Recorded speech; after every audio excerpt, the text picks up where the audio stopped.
All righty, 11:03. Let's go ahead and get started. Thank you all for those of you who are able to join us today.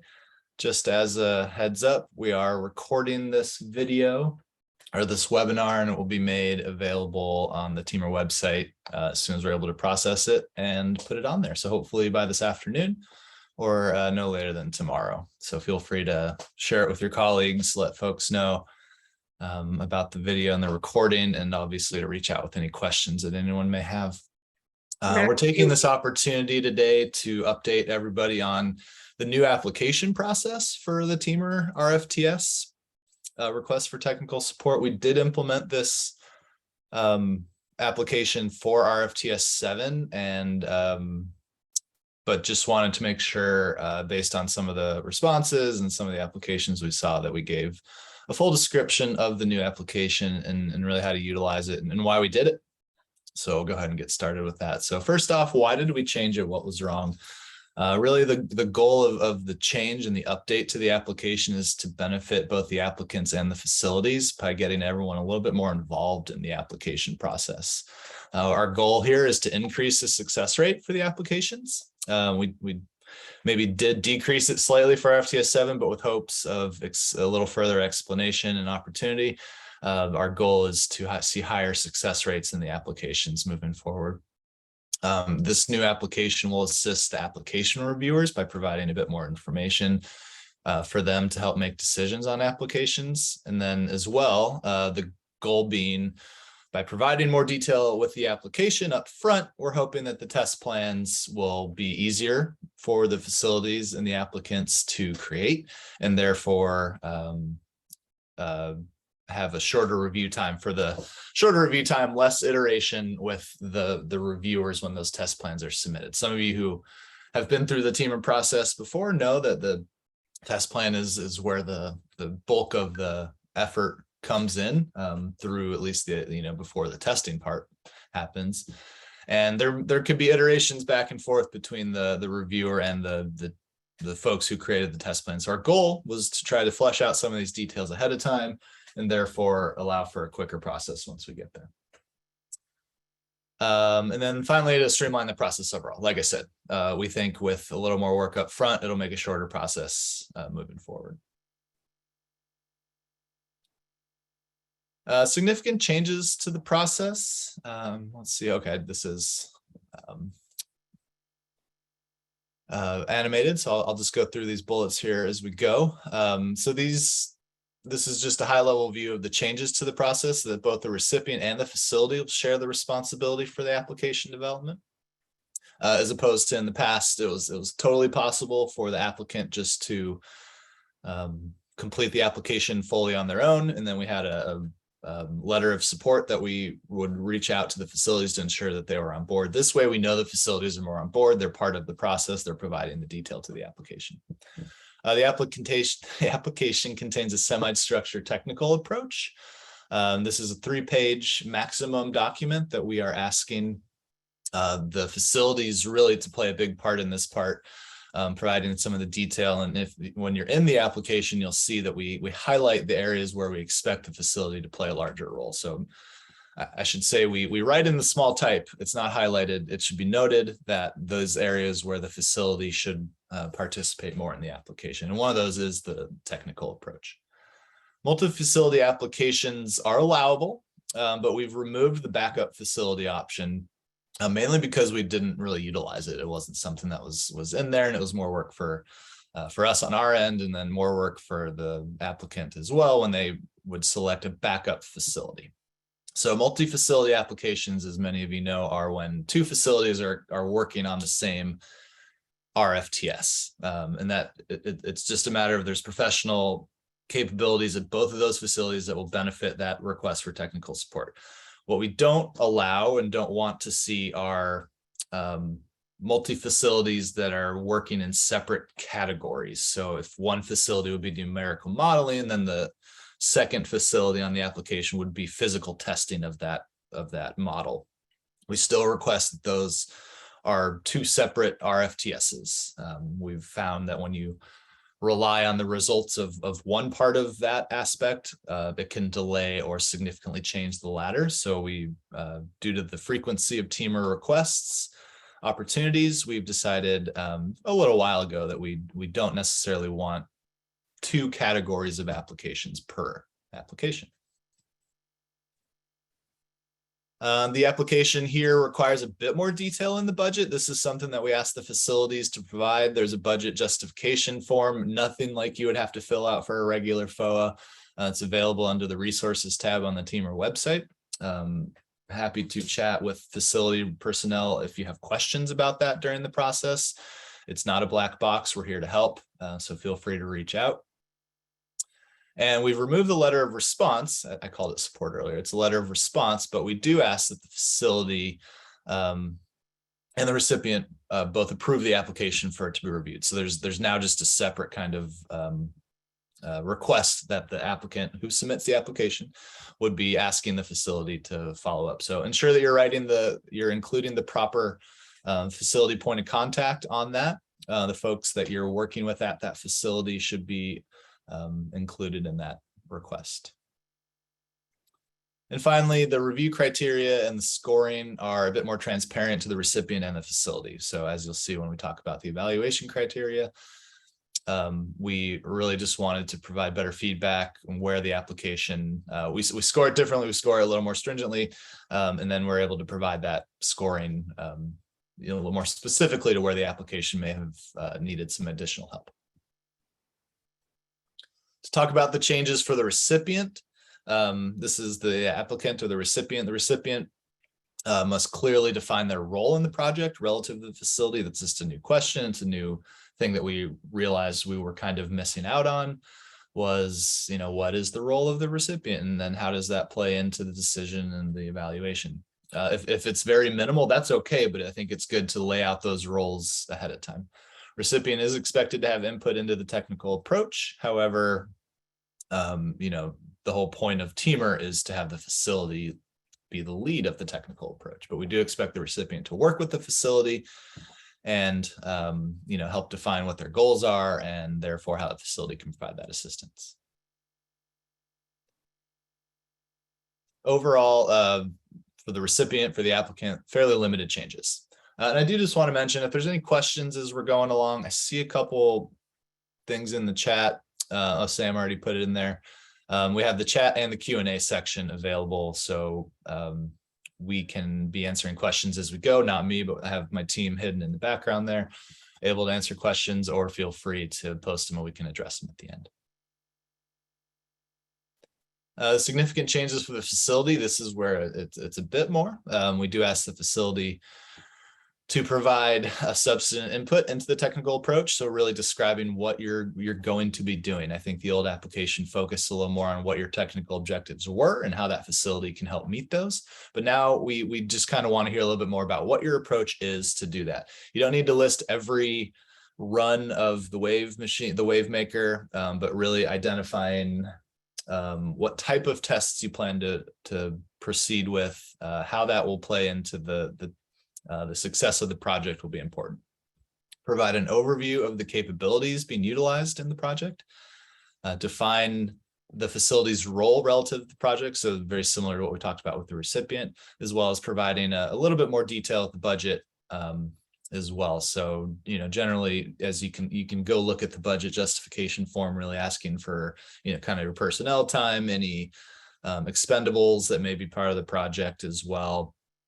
Just gives us a little bit better idea of whether or not, this is a not cost competitive, but whether, the funding, the amount allocated for this project is appropriate for the work that's being done.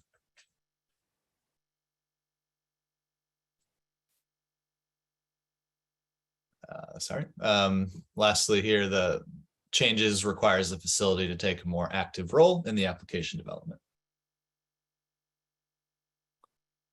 Significant changes to the criteria, the evaluation criteria. I'm just going to go ahead and highlight everything there so I don't stumble. Essentially, what we're doing here, excuse me, is aligning weight with the requested input. So the summary, the summary now is worth 5% of your score. The team description and roles is worth 20%. And then in the required assistance, this is where the meat and the detail comes in, is worth 75% of that. I've put a QR code on there. And then I also realized that you can't scan QR codes with your computer, so you're looking at it, but there's a URL there that is a more detailed description of our evaluation criteria.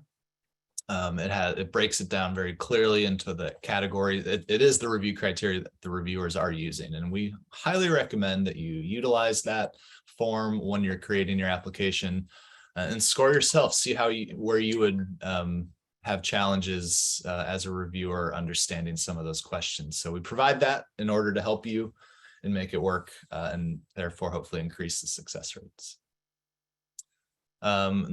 Secondly here, reasonableness of the budget in comparison to the scope included. Like I said, when I talked about budget a few minutes ago, it's intended to mitigate subjective discussions.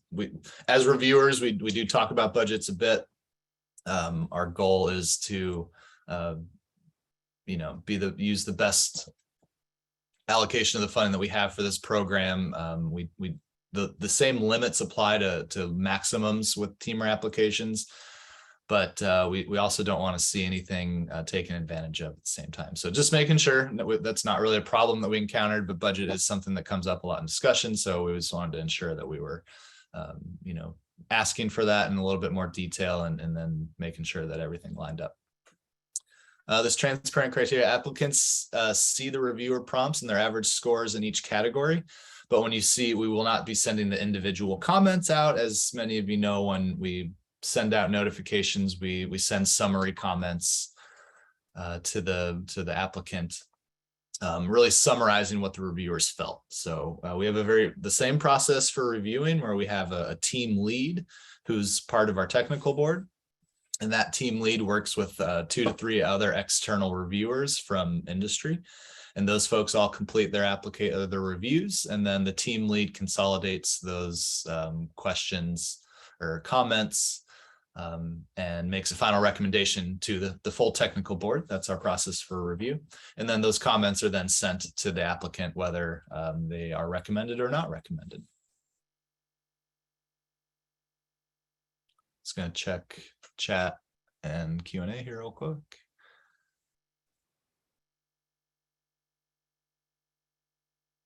Yeah, I can answer the question about required assistance as I go here. The required assistance, this is what I mean by what is the facility going to be doing, essentially? What assistance do you need from that facility? I hope that helps. What has the success rate been to date and what rate is being targeted? So our success rate to date is,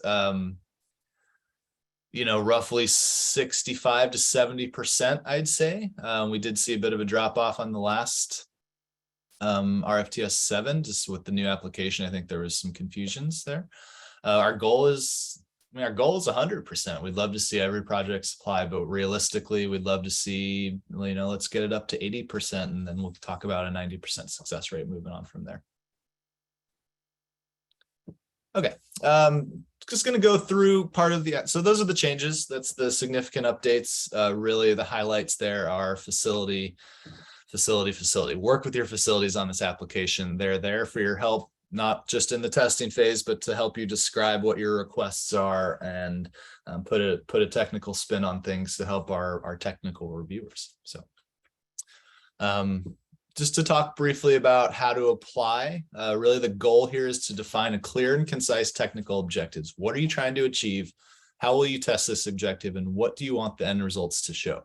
If you do a good job of describing those 3 sub-bullets, then generally speaking, you'll have a good application put together. Specific, clear and concise technical objectives, as many of you know, these are short duration projects, relatively low budget projects, big picture speaking. So we really want you to focus on certain aspects of your device, certain quick, concise objectives, rather than I want to see if this floats and I want to see how much power it can generate. That's obviously a no one would submit that application, but that's my example of a really general description, which wouldn't score well. Some examples, these are just project titles that I pulled, but I think did a good job of being specific. I'm not going to read through all of them, but uncertainty analysis and performance comparison and tank testing of a floating oscillating water column. I think we understand pretty clearly what the goal of that project is, and I think that's a good example to follow.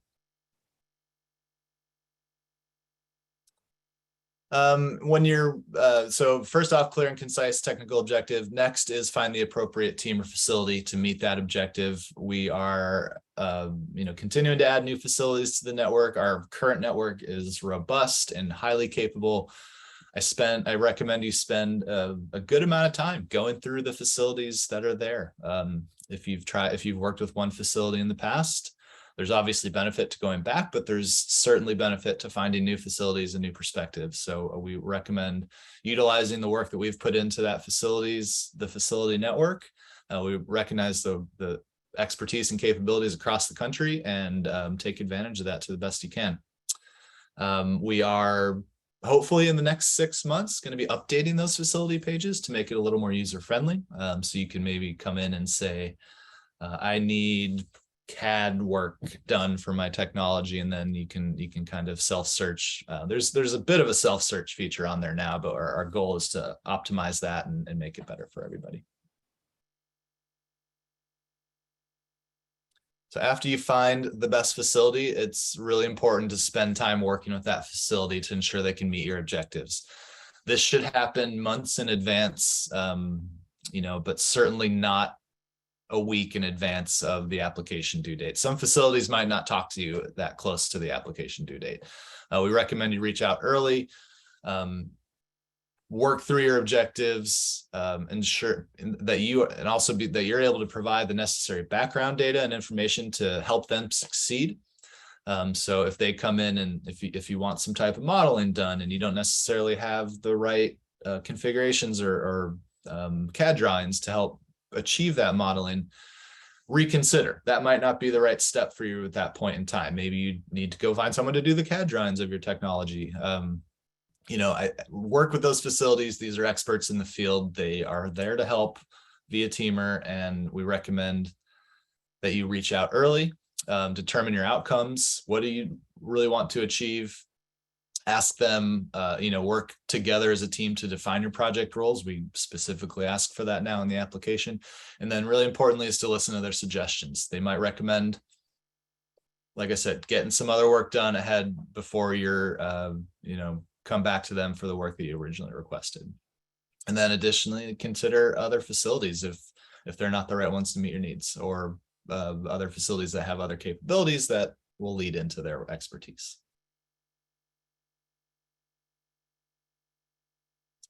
Once you have been through all of that, then you apply. It's time to go. I'm not going to read all of the words on this very long slide, but generally speaking, go to our application page. We use a program called Submittable to submit and to review. It's a very comprehensive application that allows us to work with a broad set of reviewers and assign things in there and message the applicants and kind of move the RFTS through its steps. So there's a link on the TEAMER website to get you to Submittable.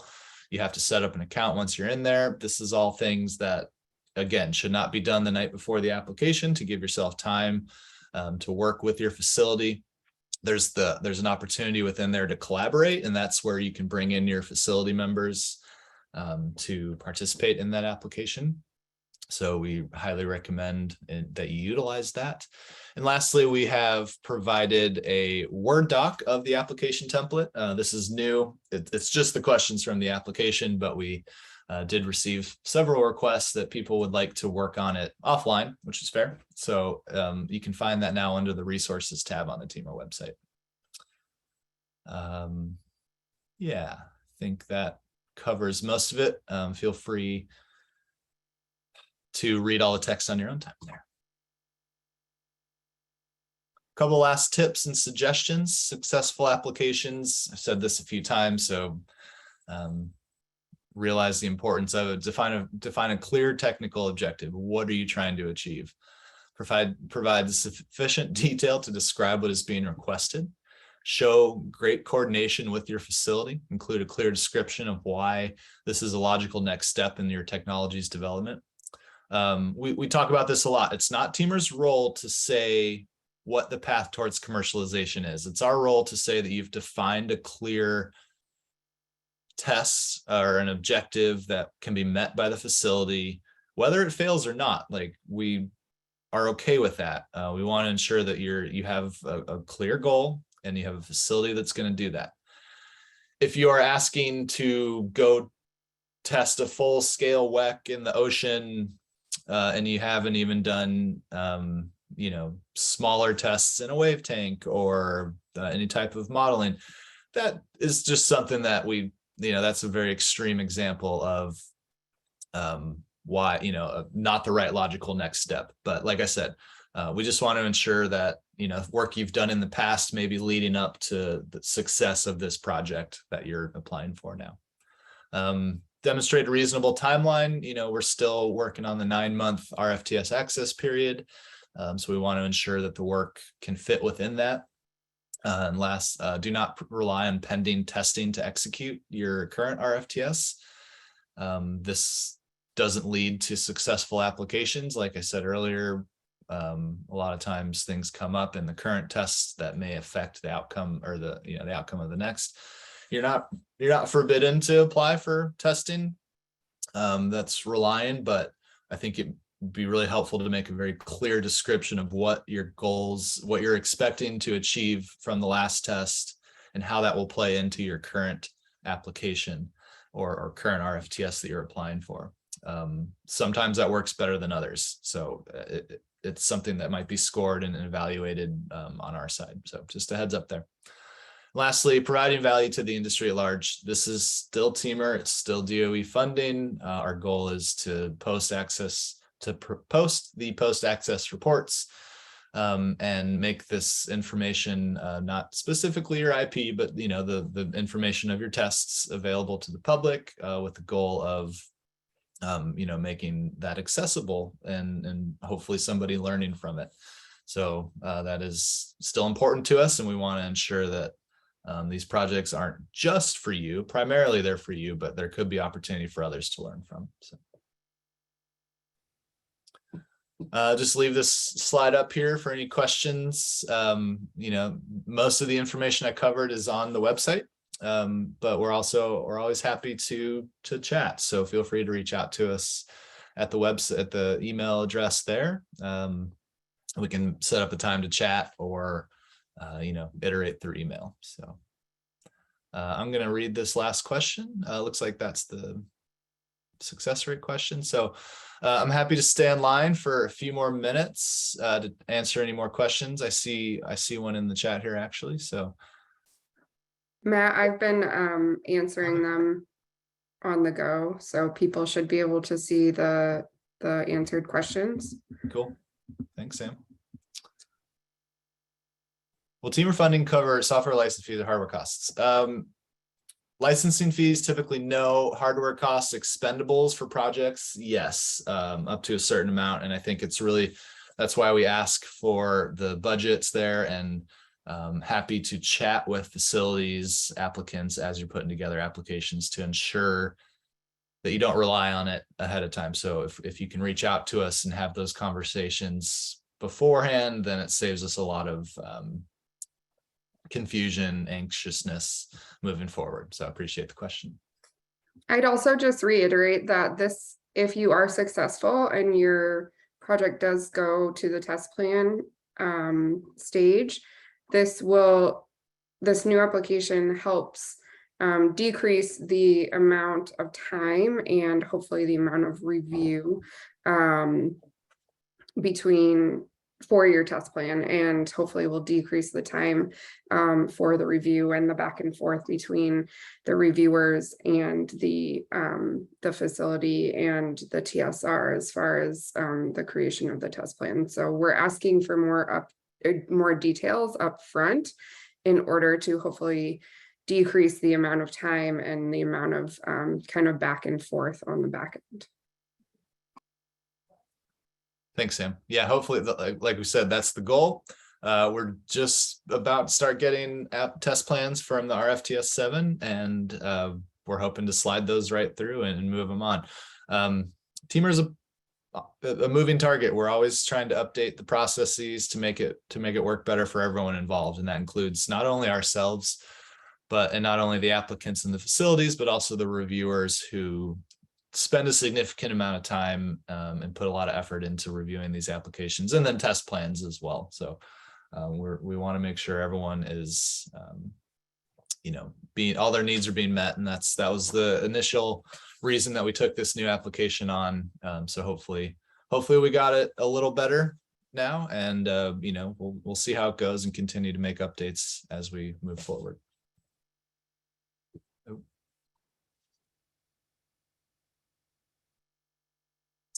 Just to answer that question, backgrounds, affiliations, typically a lot of the reviewers are either from national labs, researchers at universities, private research institutions. If you've been to any of our conferences or looked at the facility network, it's a lot of those same names as well. But we do try to keep the names of the reviewers anonymous to the applicant and for the reviewers themselves.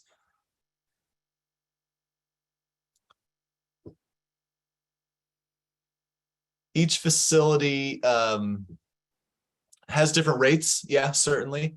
Different day rates for wave tanks and labs, and different, just kind of personnel rates. Depends who you're working on a project with. And our goal really is to find the best professionals to get the work done while still, meeting the budgetary caps that we've put on for each request for technical support. So we have a $250,000 limit for any request. However, our goal still remains for non-open water support to keep those under $150,000. And we do provide a little extra scrutiny to those applications that come in over 150,000. But as we found, some projects just cost a little bit more than that, and we didn't want to limit what folks could do with TEAMER, but we also realized that the majority of projects still come in under $150,000. By average, I'd say the average project throughout the course of TEAMER has been, I think we're around $95,000 per RFTS. And that includes, a lot of very low cost projects, as well as, a good number of higher cost ones there as well.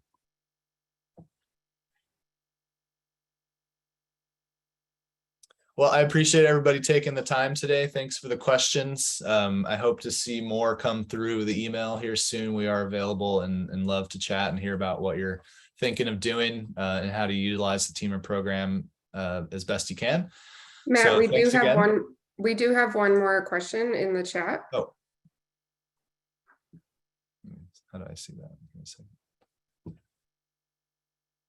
It says, I have a few topics for the RFTS. Can I talk to someone at TEAMER to help narrow down my options? Yeah, feel free. The TEAMER@pacificoceanenergy.org, and as the email address right there, feel free to reach out and we can set up a time to chat. No problem. All right, thanks everyone. If you're going to be at ICOE next week or 2 weeks, feel free to stop by and chat with us there. I realize that's pretty far away. So I'm not sure who all will be there, but I know several of us will be, and we look forward to seeing anyone who may, and hope everyone is well and safe, and we'll hear from you soon. Thanks.